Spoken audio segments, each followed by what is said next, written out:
Okay, so we're going to be looking at using Excel to try and analyze a more complex project or challenge that we're looking at.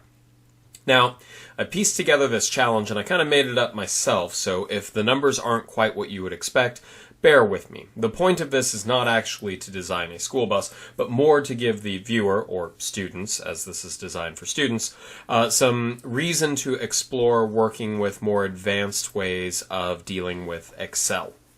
Now, the idea behind this is we're going to be designing some of the components that go into a school bus based on some pre-made options that we have. And there's going to be a criteria that's given to us by the people who are directing this project. We're going to rate how good our solution is with a scoring system where there's some math that we're going to program in. Now, I will say this. Here at the beginning, as you're watching this, you may look at it and go, man, this is a whole bunch of work. But my hope is by the end, I can show you that while we invest a lot of effort at the beginning, it'll pay off in saving us an inordinate amount of work at the end.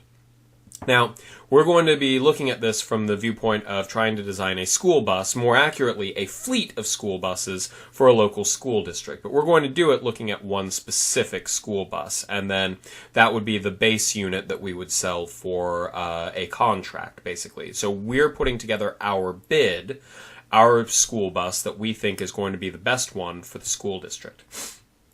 Now, this is comparable to a type of project that I might give to some of my classes, and so you might have to do something very similar to this, but it won't be exactly this. So you can't just copy the video. You're going to have to understand how we actually set this up so that when I give you different equations and different options, you'll be able to actually program those in and make use of it.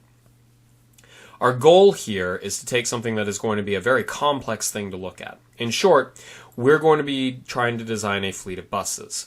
The chassis of the bus, listed here, is already selected, and its total weight with students loaded, basically it's the frame of the bus and all the guts and the components that it needs to actually get going, except for three main components that we are going to select. Everything but those components is expected to have a weight of about 4,000 pounds. Not certain that that's actually a realistic number, as with most of the numbers in this, but bear with me, those are the numbers that I've made up to go along with this particular challenge. Whenever you want to apply this to something new, you would use the numbers that are associated with that, either real-life numbers or numbers that are given to you as part of the project. The three main things that we're going to be looking at, and I've color-coded them, and I'm going to stick with the color coding so that we can actually have some organization to it. The first thing we're going to select is a fuel tank, and that's going to affect our fuel capacity, and I'm going to deal with those colored in red. The second option is going to be our engine, and that's going to give us some efficiency on how quickly we burn fuel. Basically, our miles per gallon, how far we get based on how much capacity we have.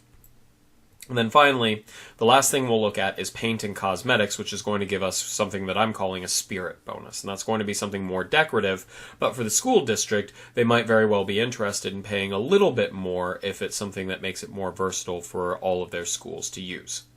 But we're going to have some equations that will determine what is a good option versus not.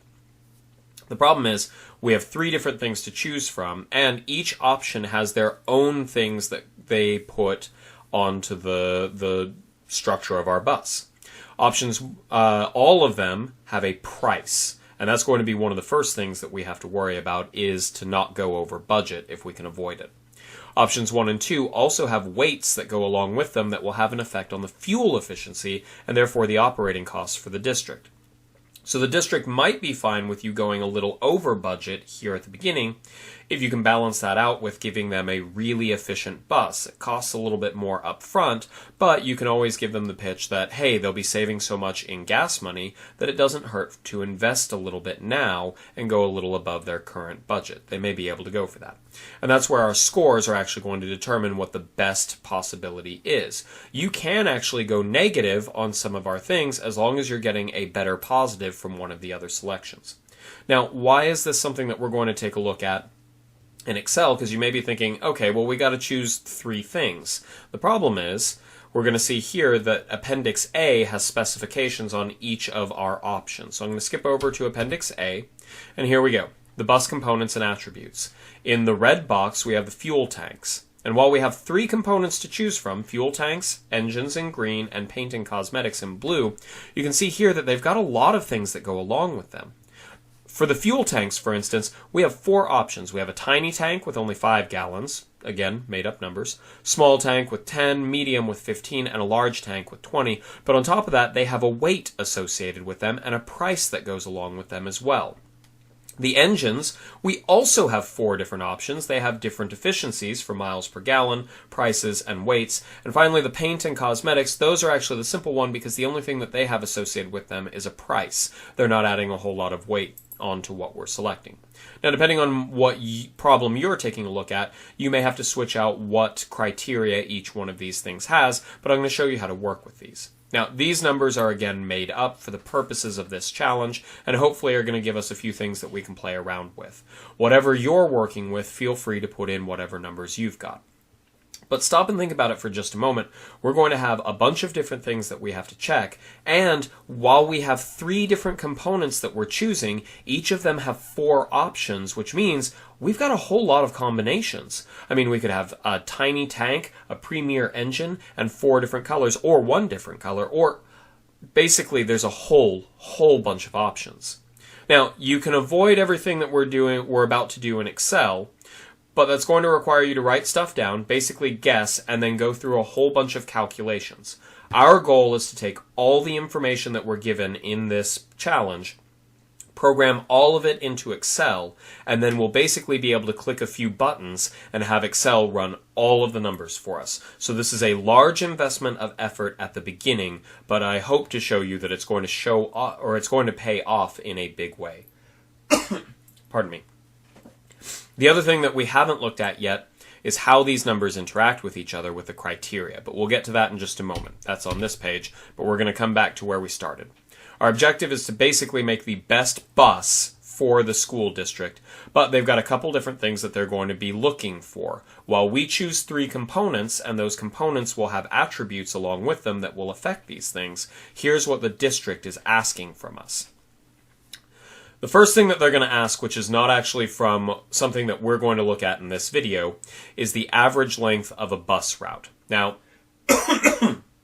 pardon me.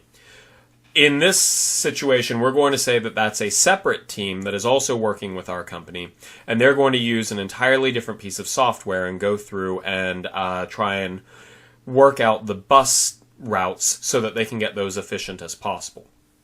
For our purposes, we're going to say that they're going to tell us what the average bus route length is going to be in miles. In fact, I'll fill that in later, but we're going to say that we get that from another system, and it'll be something that affects what we look at here, so we'll put that in as an input so that it can be calculated. Of the things that the district has asked for that pertain to our team, what we're looking at in this video, I've got them organized here. A, the first thing that they asked about was efficiency. The bus choice should try to have at least an effective miles per gallon, which I'm going to call EMPG, effective miles per gallon, efficiency of 3.2 miles per gallon. Now, I'm going to stop real quick and just remind you that I've made up these numbers, but I've tried to do something that's at least semi-realistic. You may be thinking 3 miles per gallon is a really low gas mileage, and you're right. But keep in mind, school buses, are not known for being aerodynamic, and one of the things that kills gas mileage is having to start and stop. It turns out buses, very big and heavy, not very aerodynamic, their entire function is to start up and stop. They're probably going to have really low gas mileage compared to most other vehicles.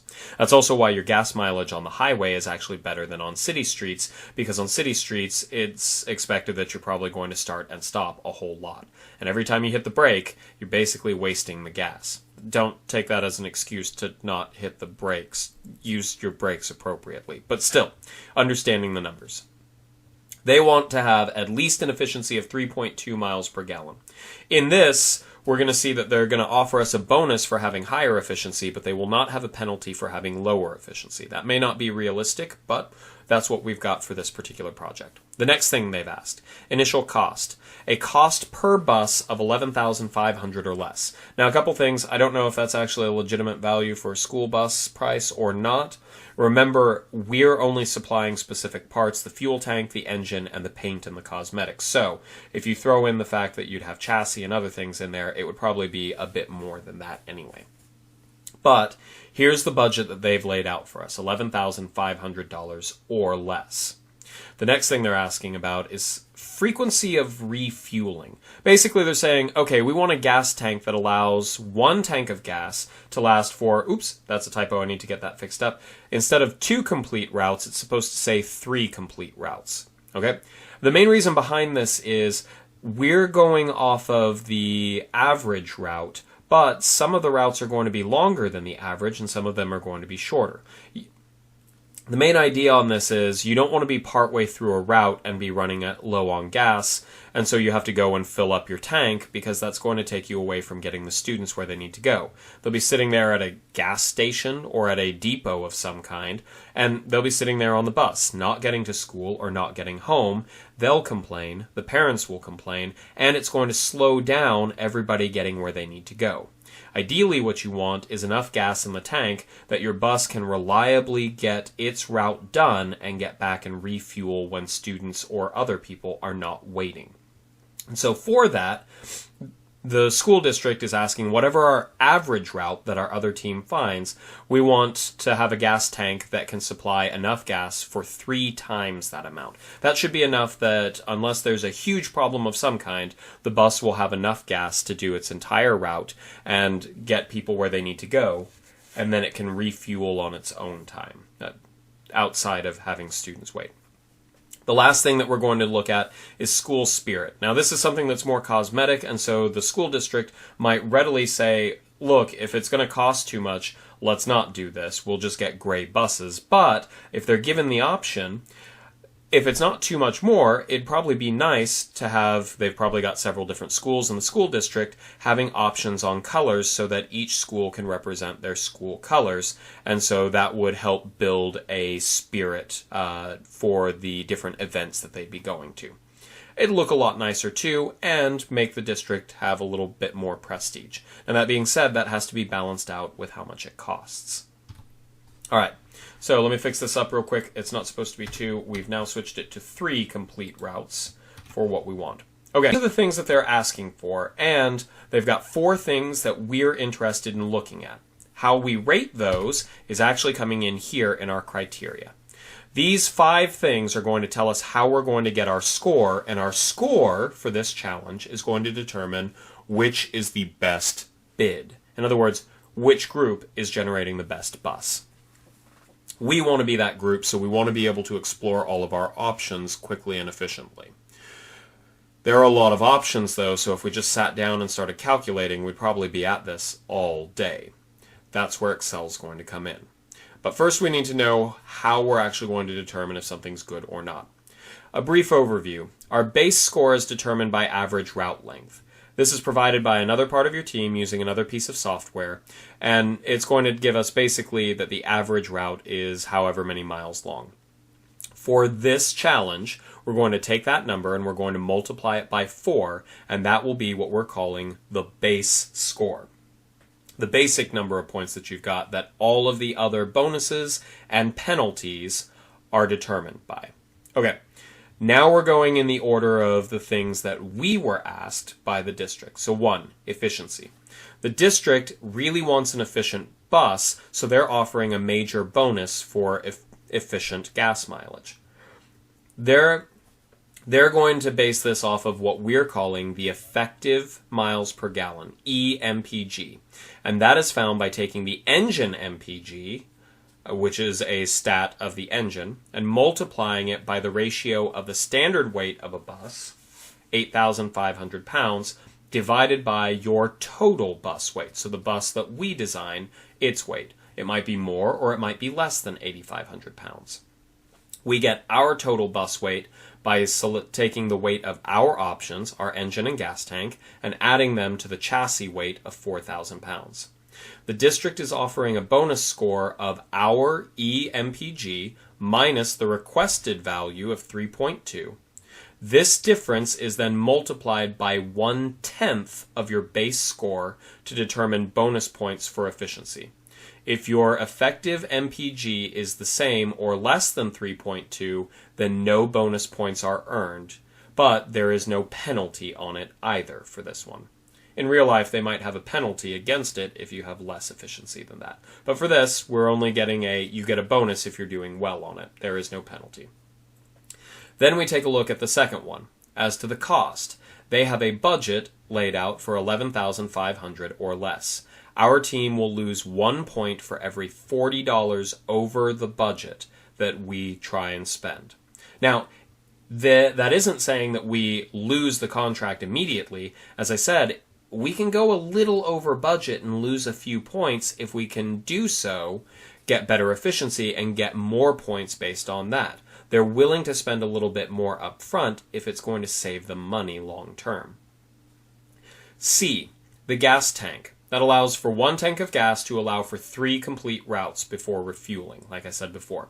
To determine this, you're going to multiply your effective MPG by the number of gallons in your selected tank to find the miles per tank, MPT, of your bus.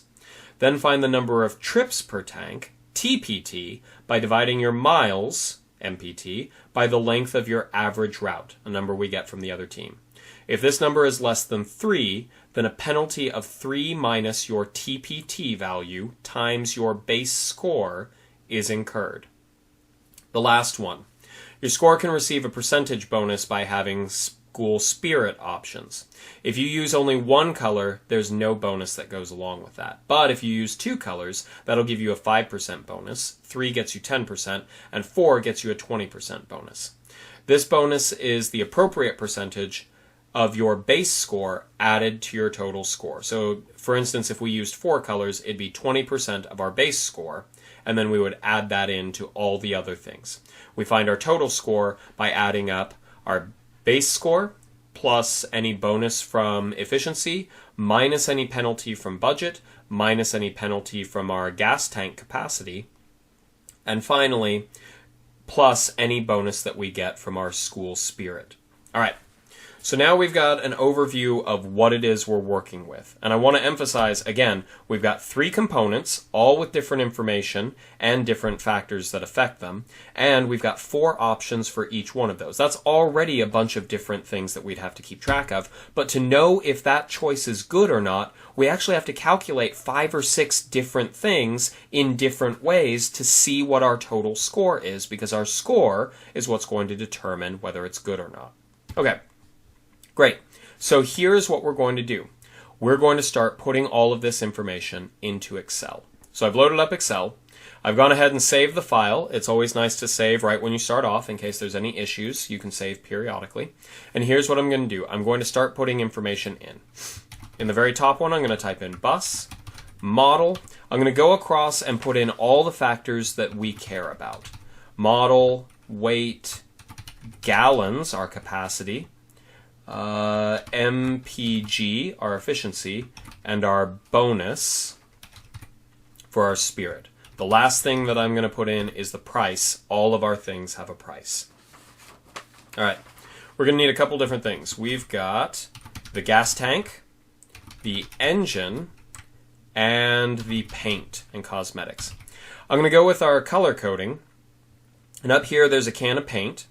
I'm going to go back up to the tank, the gas tank, and I'm going to color code it red. For the engine, I'm going to color code it green. For the paint, I'm going to color code it blue. Now, one of the reasons that I want to bring this up is this is good practice to get into, because if you're making files like this, it's very helpful to make them in a way that other people can approach them. So using colors or having lines or little boxes can really help draw the eye and make sense of what you're working with. I'm going to color code mine, and we're going to try and take advantage of that. At the bottom of this, I'm going to do total, and I'm going to put one more that is called limit/recommended. Okay, I'm going to skip a couple lines here, and then I'm going to fill in information about the tank. I'm also, and this is me having planned ahead, but feel free to follow along with what I'm doing. Hopefully it'll make sense a little ways into it. But I've got the tank here, and I'm going to have 1, 2, 3, 4. I'm going to go down to the 5th one here, and I'm going to type in selection. Okay, here's what I'm going to do. The 4 that are in between there, I'm going to color code those yellow. Now, a little thing about me, yellow is the default color that it comes up on. That's why I use yellow, because it's usually there. But any of my spreadsheets that you take a look at, I usually have spreadsheets that are running a whole bunch of calculations for me, but I don't want to overwrite any of the parts that it needs to do the calculations. So I need a clear message that says, hey, this is a place where you put a number in. So on anything that is made by me, if you see a yellow square in it, that means that that's a spot that I'm telling you, go ahead and type a number in here. That is an input that you will put into the spreadsheet. Now the tank, since this is the tank, I'm going to color code this red, and I'm going to do the selection as red as well. We're going to come back to that here in just a minute. I'm going to go down a couple squares, and let's go down to engine. 1, 2, 3, 4, and on the 5th one, selection. Okay, here we go. I'm going to color code the engine, that one's green, and the engine selection, that one's also green, and then I'm going to color these 4 in between as yellow. Go down a couple more, and we're going to go with paint. 1, 2, 3, 4, 5, and then selection. Great. I'm going to color code these. Oh, I'm already on yellow, so I'm going to go ahead and color code those as yellow. Then I'm going to color code this as blue. You don't have to do the color code, but I can tell you this. The more you can clean your stuff up and make it easy on the eyes, the more impressed your employers are going to be.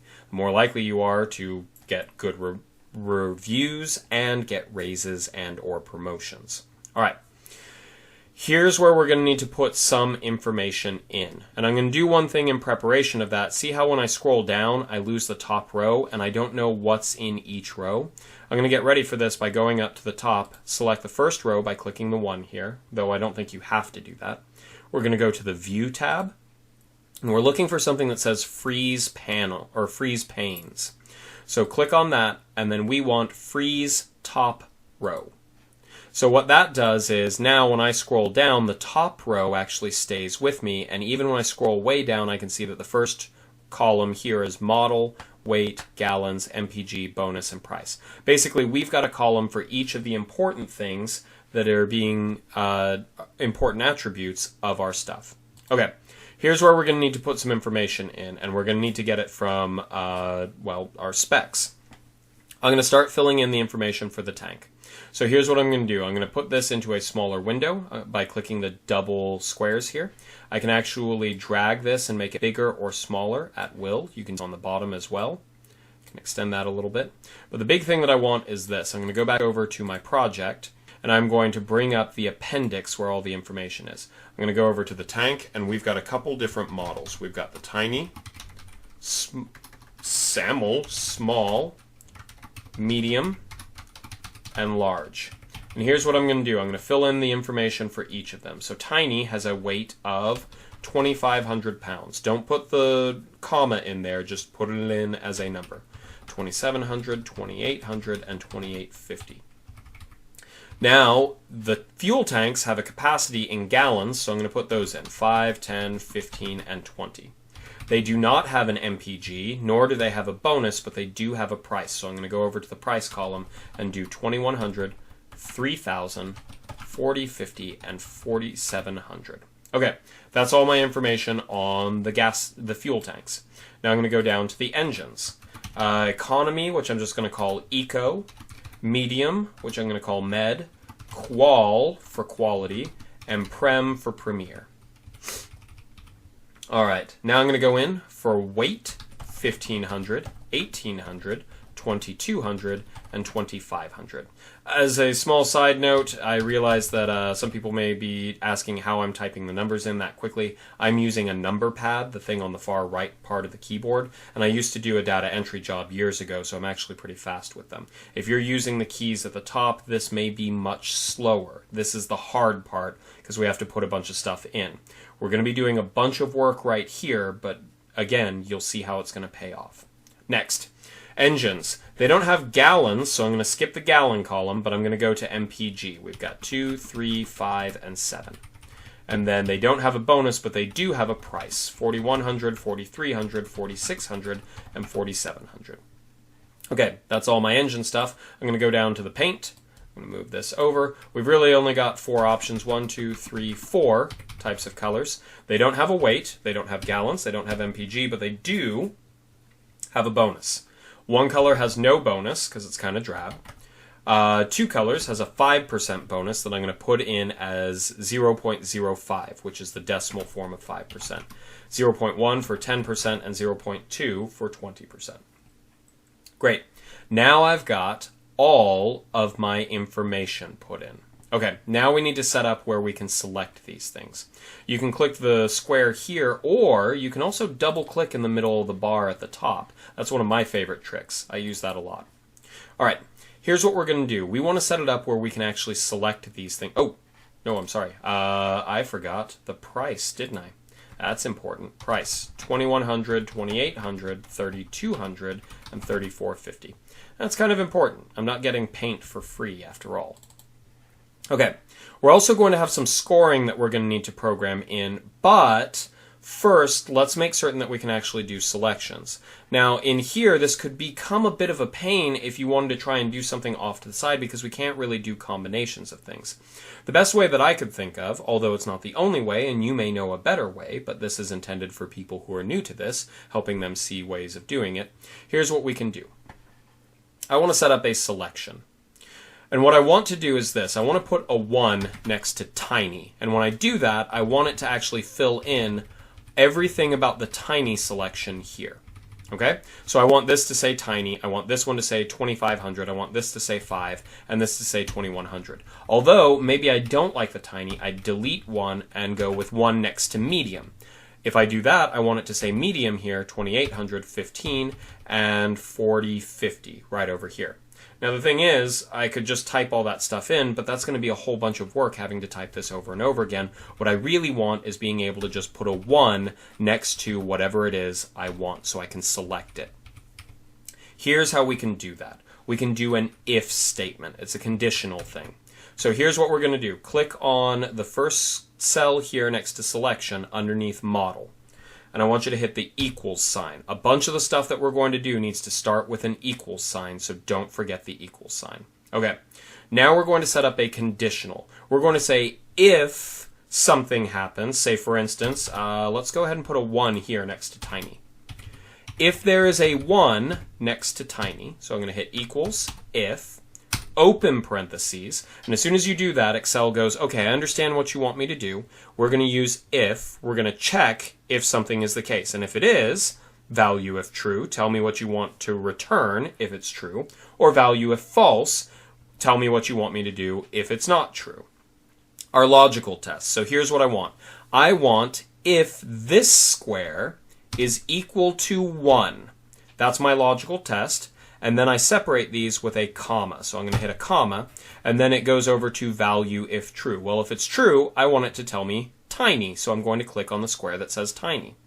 Comma, value if false, I'm going to put just a 0. Don't give me anything if that's not 1. And if you see here, now it says tiny, but if I delete this 1, it no longer says 1, this will automatically switch over to telling me 0. But if I put a 1 here, it goes back to calling it tiny. The problem is what I really want is to be able to put a 1 next to any of those and have it immediately fill this in with the correct 1.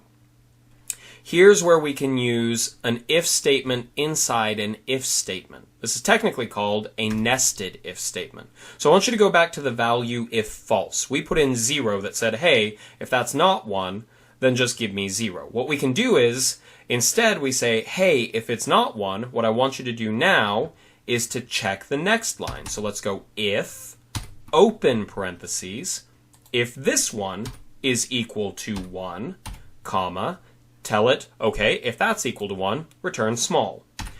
If that's not equal to 1, go on to the next one, which we'll say by doing if, open parentheses, this is equal to 1, then return medium. If not, go on to the next one. So we'll do another if, open parentheses. If this is equal to 1, then return large. If not, we're now out of all the ones that we want to check, so just put a 0. If it doesn't have anything there, if none of them have anything, it'll give us nothing back, which is fine. Then I'm going to close these parentheses. They'll actually change color. If you don't get the exact one, it'll give you an error thing. Just hit OK and it'll usually fix it for you. Okay. Now I've got it where, hey, look at that. We've got a 1 next to medium and it's selected medium. But let's say I don't want medium. Let's say I want large. So I'm going to put a 1 next to large. We see that it immediately fills in wherever I put a 1 next to it. This is one of the most powerful things that we can do here, although it is one of the more complex things because we're using some programming, these nested if statements. Okay, so here's what we're going to do. We don't want just the model, we want it to do the full thing. So if I look here, I click here and it says check this square. If it's equal to 1, give me this square. If not, check the next one down. Here's where we can actually drag things. So select this square because we taught it something complex. Now we're going to grab the little square on the bottom right and drag it over. Well, that's a pain. That's supposed to say 2500, but it doesn't. Let's see why. So this tells me tiny because it's checking the yellow square here, and if it's equal to 1, it'll respond with tiny. Let's see what happened when I drag this over. Oh, it's not checking the yellow square anymore. When I drag this over, it dragged both of the other ones along with it. I want it to drag the right column, but I want the left column to stay looking at the yellow here. Okay, so here's what I'm going to do. There's an answer to this, and it's a little weird.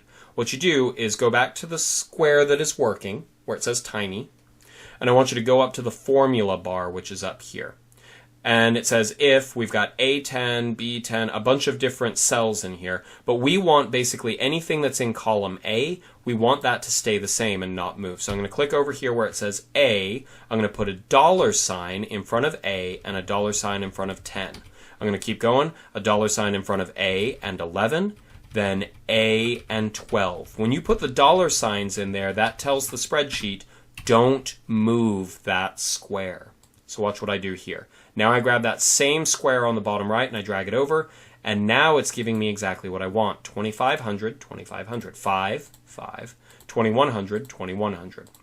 Let's check it real quick. Maybe I don't want tiny anymore, I want medium. Medium, good. 2800, 15, and 4050. This is starting to show you the really powerful thing that we've got going here, because that is exactly what we want. Now I have a quick and easy way that I can switch out my selections. And I'm going to show you how we can get this spreadsheet. We got more work to do, but we can get this spreadsheet to do all the math for us. Now the first thing that we're going to do is let's come up here. Now that we've got a selection, a way of actually selecting something, let's go with our tank. Let's go model, hit equals, and it's going to tell us whatever is in this square now that we have a way of controlling that. Okay, great. Now that we've got it saying tiny, let's go back up and drag this right over, and it's going to follow along and pull everything from each of these squares. Now let's check it real quick. Instead of tiny, let's go with medium. We can see here we've now selected the medium model. It's got a 2800 weight, 15 gallons, and it has a price of $40.50. This allows us to completely customize what we're working with by only pressing a couple of buttons. Now we need to do the same thing for our engine. I'm going to stop the video for just a minute, and I'm going to go through and make the nested if statements for both of these, but you've got an idea of what we're doing. I'll be back with you in just a minute after I've filled those in, okay? Okay, so I took a minute and actually finished filling in all those nested if statements.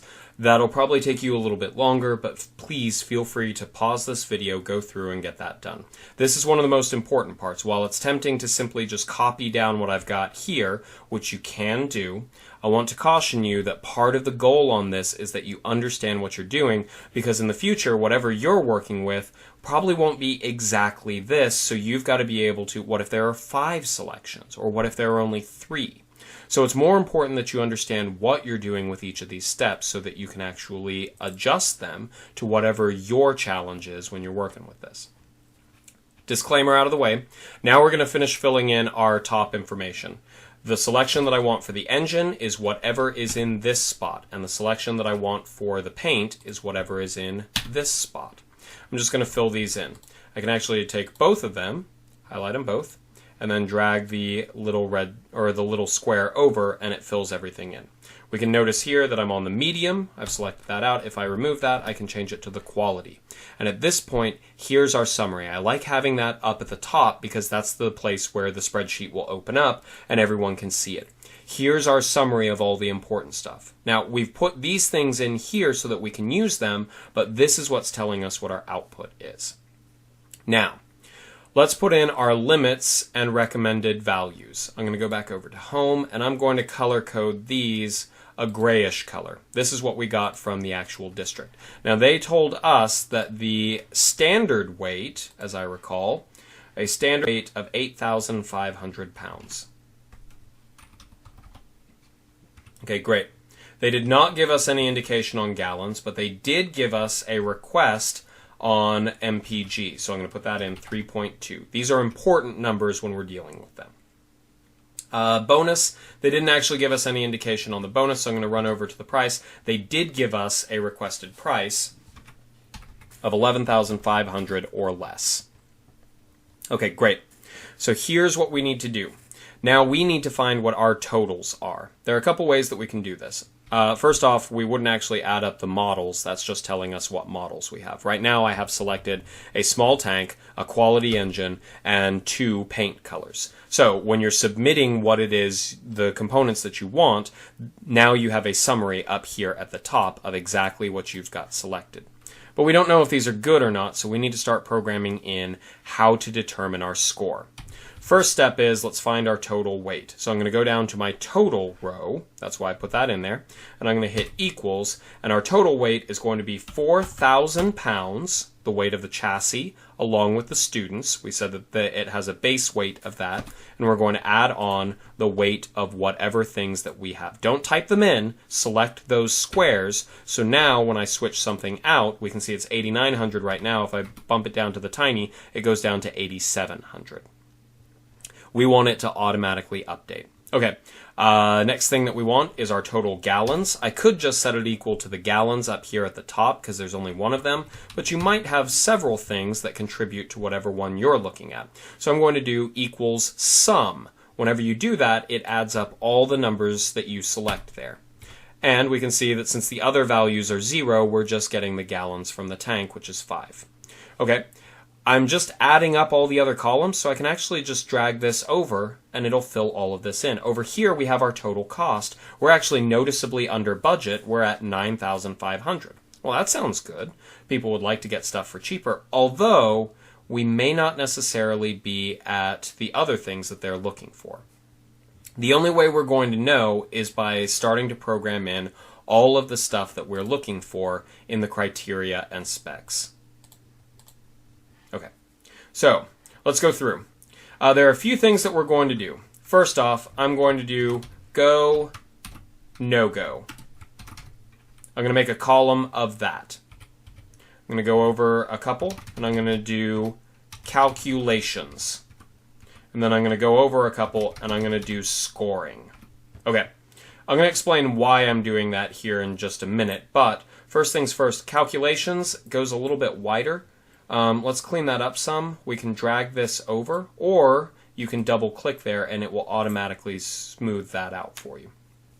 Go, no go tells us if we're in a good spot or not.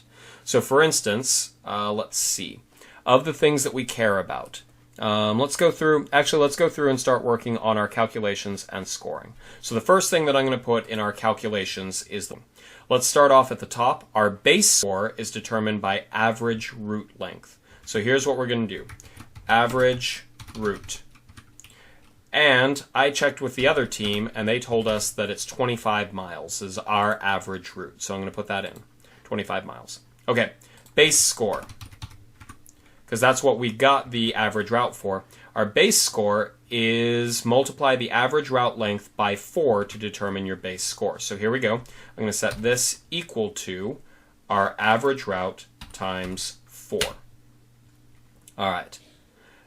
That's got our base score. Now I'm going to double check something real quick. I'll be back with the video in. Now we're back. I just wanted to make certain everything was recording fine. So here we go. We've got our base score. Let's go on to the next thing. Efficiency. The district offers a bonus for efficient buses. The effective MPG, EMPG, is found by taking the engine MPG and multiplying it by the ratio of the standard weight of 8,500 pounds divided by your total bus weight. And here's where it's our options plus 4,000 pounds. I already put that in, but that's where I was getting it from. So we're calculating something, so I'm going to find EMPG, and we find that by doing the following. Equals, we want it to do some math for us. We want to take our engine's default MPG, which is 5, and we are supposed to multiply that by our standard weight, 8,500, divided by our total weight, 8,700. Okay, so our effective miles per gallon is 4.89, about 4.9. That's a little bit less than the 5 of the engine, and the reason why is we've actually got a slightly heavier bus. Because it's heavier, we're going to end up with a little bit less gas mileage, is effectively what we're looking at. And that's why the engine has it rated at 5 mpg, but it's also going to be affected by the weight of our bus, and this is how we account for that. Now we've found our effective MPG. Great. Let's see. The district offers a bonus score for your EMPG, and we do that by taking your value minus the requested value of 3.2. Okay? The difference is then multiplied by 1/10 of your base score to determine bonus points for efficiency. If your effective MPG is the same or less than 3.2, then no bonus is earned. And that's where this go, no-go column comes in. So real quick, I'm going to type the following. Efficiency. If I were to simply put in my math, it would look like this. So let's see, let's teach it the points. They told us that we would get equals a bonus that is equal to the quantity of our effective MPG minus the requested MPG. So I'm going to take my MPG, EMPG, minus the requested one, or recommended one of 3.2, and then we're going to multiply that by our base score. Multiply is the asterisk, that's shift 8, it's the little star. We're going to multiply that by our base score, and then we're going to divide that by 10, 1/10 of our base score. Okay, so right now we would get about 17 bonus points. Here's the problem. I'm going to overwrite something real quick. Just watch this. You don't need to do this in your spreadsheet. But what if I didn't have 3.2? What if I had 2.8? Well, according to this, we wouldn't be penalized. We just wouldn't get a bonus. It says no bonus is earned if we have the same or less. So our problem here is if I'm less than it, the equation that I taught it still applies, and it's now deducting points when it shouldn't. I'm going to undo that. We want it to still call from back over here, the 5, but I need to set up something that keeps it from actually messing up my score based on the efficiency. I need something that sets up a condition, and that's where I'm going to go over to the go, no-go column. I'm going to type in efficiency, and here's what I'm going to do. Equals, we're going to do a conditional, if, and here's what I want. If we're good, if we're at the recommended or above, or I should say if we're above the recommended, according to what they told us, that's when we get the bonus. I'm going to call that go. And if we're below our recommended, we're at no-go. Basically, it's saying, hey, we're in a good spot, or we're not in a good spot. That's what we're using the terminology for. So here's what I want. I want a logical test that my EMPG, which is kind of blocked here, I want that to be greater than the recommended. And if that's the case, I want them to do the following. I want them to return go, because that means we're good. My value is greater than the other. If I want them to type it out, though, I need to put it in quotation marks, because otherwise it gets confused. It's like, I don't recognize that number. But if you put it in quotation marks, it goes, oh, you just want me to write go. I got it. I can do that. But if this is not true, I want it to give me a warning and say no go. Here we go. Great. So, since my effective MPG is greater than 3.2, it says go. We're in good space. What if I change this to 1.5? Oh, well, that would affect my EMPG. And you can see that it switched over to no go. Now, we still have it where it's giving me a negative over here, so we're not quite done yet. I'm going to undo that, but I wanted to show you that we have go, no go. So this says go if we're good, and it says no go if we're not good. Well, that's where we're going to come over to the efficiency, because we only want it to do this if it's good. So I'm going to delete the math that I taught it and give it a conditional statement. I'm going to do equals, if, and we're going to do a logical test. If this square equals quotation marks go, don't forget your quotation marks, that's the only way that it's able to deal with printed words is with quotation marks. But what we're saying is, if that square says go, then it's good. Value if true. Now we're going to teach it the equation that we did just a moment ago. I want you to take my effective miles per gallon minus the recommended or requested, and I'm going to multiply that by my base score and divide that by 10. Great. Oops. That's what happens if it's true. If it's false, we want it to return, well, there isn't a downside. We just don't want it to calculate anything, so I'm just going to tell it to give me 0. There we go. So we've got the same thing that we saw before. It's about 17 points, a little bit less. But watch what happens if I manually drop my miles per gallon down again. I'm below the level that I'm supposed to be at, and instead of deducting points, it is defaulted over to the O. It doesn't say go, so I shouldn't count anything, and I should just put 0 there. The other nice thing about this is when you're dealing with a project, it helps to know whether or not you are within specifications or not. In some projects, like the school district might turn around and say, I'm sorry, we just have no more funds whatsoever. If you go over on cost, we're not going with yours, we're going with someone else. So having one spot here in the go, no go, where it tells you specifically, are you within spec or are you not, can be very, very useful. Okay, great. We've got our efficiency bonus now programmed in. So looking at our criteria, we've got the top one here and we've got A. Now let's move on to B. A cost per bus of $11,500 or less. Your team loses 1 point for every $40 over budget that you end up with. Okay, so let's do cost on go, no go. Because again, this time we've got a penalty. There's no bonus. We've only got a penalty. And so we only want it to calculate the math associated with this if we are over budget, because it's a penalty.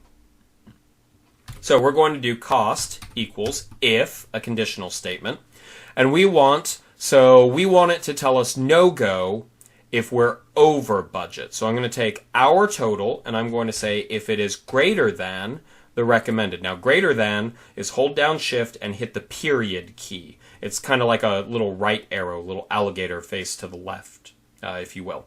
And so what this is saying is G5, my total, if it is greater than G6, the limit, then this will say, basically it'll go true.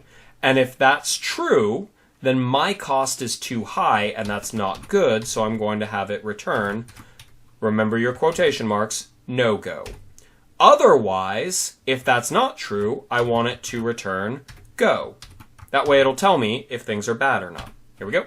Hey, look at that. Our cost is a go because my total cost is $9,500 and my limit is $1,150. Let's check this out real quick. $1,200. We can see that the cost now went to no go instead. Great. That seems to be working just fine. I'm going to undo that because I want it to actually pull all of my stuff down here. Okay, great. Now that we've got the cost go, no go, we can program this in. Our team loses 1 point for every $40 over budget. Okay, so let's do this. Let's do cost. We're going to lose points. This is a penalty, so I could do cost pen for penalty. Let's see. So we're going to do the following.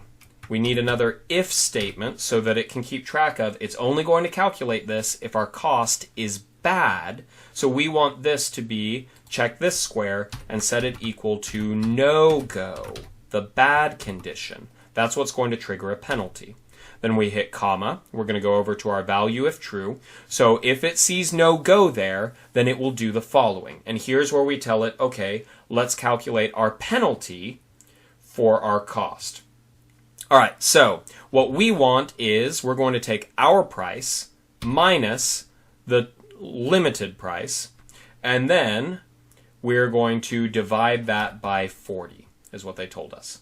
Otherwise, 0. Give us nothing. Okay, we got 0 right now, but I know that I need to clean this up a little bit. And I know that because of the following.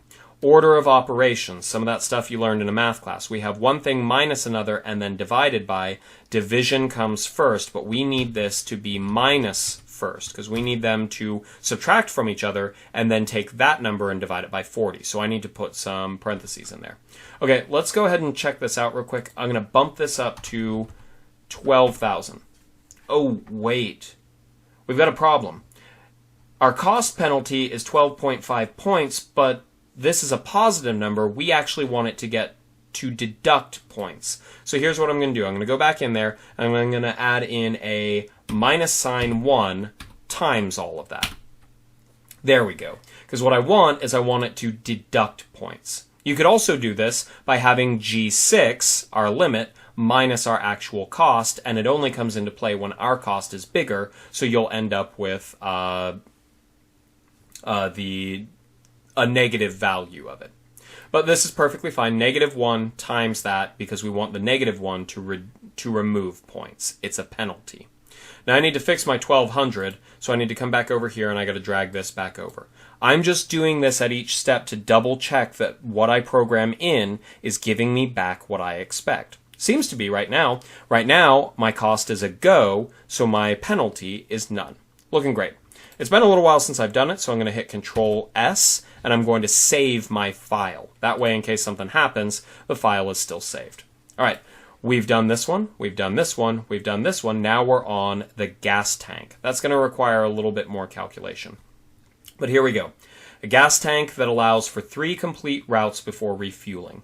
To determine this, we're going to multiply our effective MPG by the number of gallons in our tank. Here's where the size of our tank comes into play.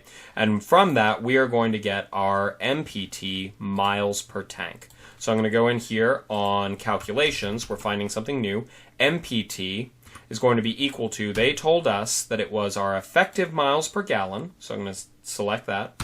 Multiplied by the gallons in my bus. We've got the tiny tank, which is 5 gallons there. Okay, great. So that's miles per tank.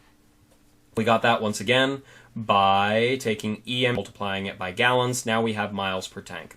Then we find the number of trips per tank, TPT, by dividing your miles per tank by your average route, which we got from the other team. So we're going to do TPT, trips per tank, equals our miles per tank divided by our average route.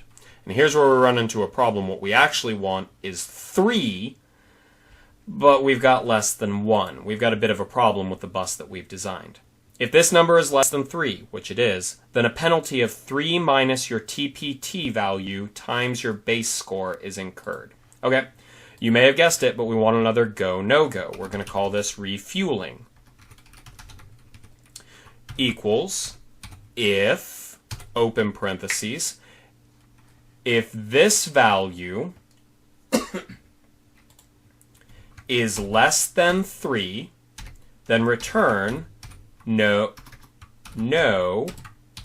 go. When you do this, it may be case sensitive, so I've capitalized N and G. Be careful when you're doing that you do it each time. Great. Otherwise, return go. Here we go.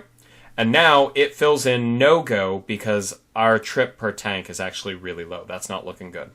Okay, so we're going to incur a penalty on this. If this number is less than 3, which it is, then a penalty of 3 minus your TPT value times your base score is incurred. Okay, so I'm going to come over here for my scoring, and I'm going to put in refueling. We're going to do the following. They said that we've got a value of 3 minus our TPT, which is right here, times our base score. That penalty is incurred. Yep. Okay.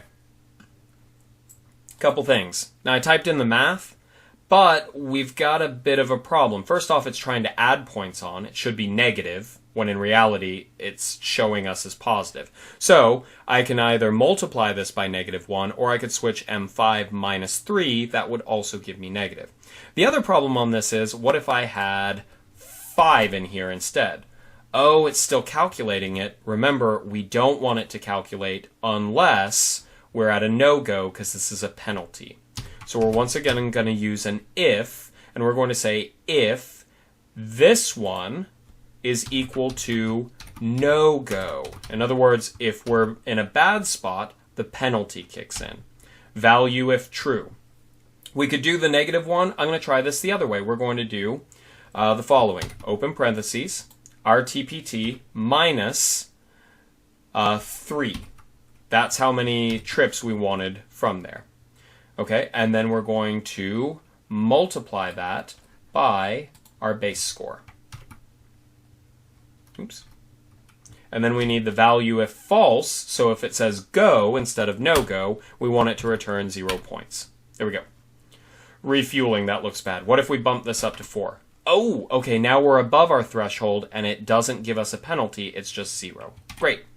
Now this one's working. We're all set. We're almost done. And then we can reap the benefits of all the work that we've put in. Last step. Lastly, your score can receive a bonus by having buses of school spirit color. We've got various percentages. This bonus is of the appropriate percentage of your base score added to your total score. So basically, we've got the bonus here. And this one isn't really conditional because we've actually got, hey, our bonus is 5% that I've got selected now. So I'm going to do equals our bonus times our base score. We had a base score of 100. 5% of that is in fact 5. Now this is all of our scoring. The very first one for base, our efficiency A, B, C, D. That's why I put those here. All of this is scoring. I'm going to skip a line real quick and I'm going to do total score. I'm going to expand this just a little bit. And here's what I'm going to do. Equals the sum of all of these numbers. Here's our total score. Apparently, we have a total score of -80. We have designed not a great bus. Now this is a very important spot right here, so I'm actually going to select it and I'm going to give it a color that draws the eye. Let's go over more colors. Let's make it, I don't know, a pinkish color. Because I've already used red, green, blue, and I'd like to have it where it's noticeably different from anything else that's out there. So this is an output. I do not want to color it yellow because yellow is where I put stuff in. I type things in. We've got in a column right here our go, no-go criteria. So we had stuff related to our efficiency. We're looking good on efficiency. We're looking good on our cost, but we're looking terrible on our refueling. The school district is very upset because it turns out the buses are going to have to stop partway through and get gas. That is not very good at all. We're going to play with that here in just a moment. It looks like we've got everything programmed in appropriately, so now, after all that work, and it was a lot of work, now we're pretty much done with actual work on this. We can start seeing what we can get. Here's what I want you to do, because this is going to help out. Actually, let me set this up real quick. I'm going to save this. I'll be back with you in just a moment, and we'll see the very... Okay, everything's set and ready to go. We're pretty much ready to be done. There are a couple of other things that I want to point out on this, because now that was a lot of work, but we're set and ready to go. First thing I want you to do, come down here where it says Sheet. I want you to double click on that. That'll turn it gray where you can type over it. Let's call Draft. Here's where I want you to do something very special. I want you to click on Draft, and I want you to right click and go to Move or Copy. Go to Move to End and Create Copy. What this does is it makes a new tab that is called Draft 2 that is identical to the first one.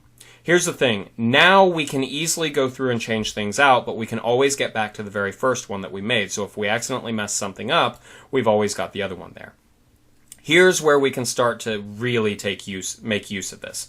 Now, our original score that we had by default, with me just randomly throwing numbers in, was -80. And the thing that's killing us is our refueling. So we can control that by getting a bigger gas tank. So I'm going to remove the tiny option, and I'm going to put in a 1 next to small. And we can see immediately, after all of that work, here's where it's paying off. I click 1 or 2 buttons, and it runs through absolutely everything. We have all the information we want, and it instantly tells me what my new total score is. We went from negative 80 up to about 12. That's a pretty good improvement. Let's see if we can go higher than that. Instead of small, let's go with medium.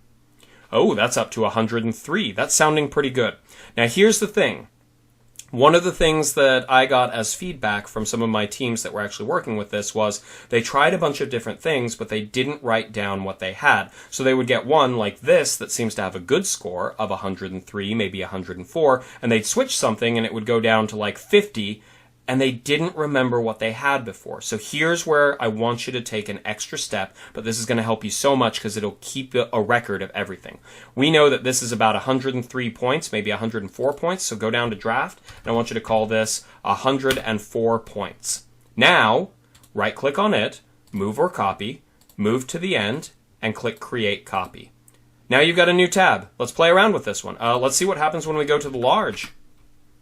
We've got 105 points. Okay, so I can go up to the large. At this point, we're going a little over on our cost. We're a little above budget, but we're actually doing really well in the other stuff that we've got 105 points. This one is slightly better than the other, so I'm going to call this 105. Move or copy. Move to end, create copy. Let's mess this up again. Let's go back down to the tiny one. We're at negative 80. That doesn't sound good at all, so I'm just going to call this negative 80. Now I know that, hey, this isn't a good tab. Let's avoid that. When you do this, it's really quick and easy to make an entirely new one, and now you can make whatever changes you want, and when you get to negative 80, or let's try switching out, I don't know, let's try a medium tank, premium engine, and maybe 3 colors. Let's see what we got.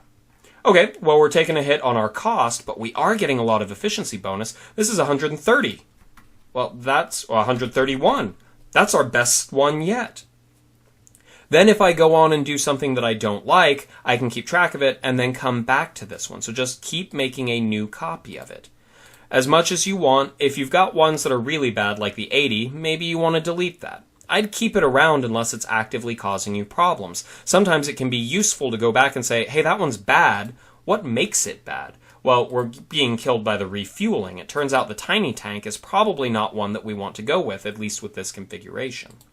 So, unless you have a pressing reason, keep all of them around. And then with each time that you want to change something, just make a new copy. That way, oh no, I messed it up, and now I'm getting terrible score. Let's try the economy. I've got a negative 67. Oh, that was horrible. Let's go back to the previous one. What was the good one? Right down here, 131. Okay, great.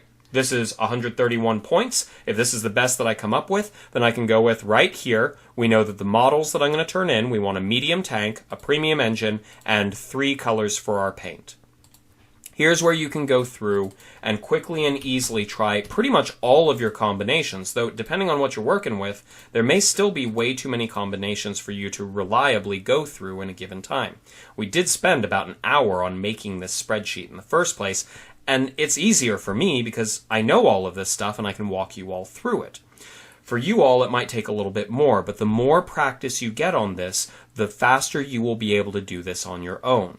And it's not enough to find someone like me to make it for you. You want to be able to do this on your own for whatever challenge comes up. But now this becomes something that does all the work for you, does a bunch of the different things that you want so you can quickly switch from one to the other, and actively keeps track of which options you've done and which options are good versus bad. So you can go through and you can play around with this to your heart's desire. Let's see if I can make this. Let's go with the premium on everything. Top notch on everything. Spared no expense. We'll try one last one. That's about 118. So you might think, hey, let's go big on all of them. Apparently, the only thing that we're no-go on is our cost. We're a little over budget. We're noticeably over budget. But our efficiency is so high that we still have a pretty decent score. We might be able to convince the school district to pay extra for the bus because we've got really good gas mileage compared to what they were looking for. And we've got a pretty good setup for their refueling bonus, too. In short, this becomes a great way for us to be able to try all the different combinations quickly and efficiently. Oh, I should keep that at what it's actually marked and make a new copy of it. All right. Hopefully this is useful for you. And on top of that, if you hear back from your other team that it wasn't 25, it was actually 20 instead, you can just update this and see what your scores are now with that. So you may have to talk with your other team about, hey, what are you all doing? And how can we work together to get the best outcome that we can? Okay. Hopefully this was useful.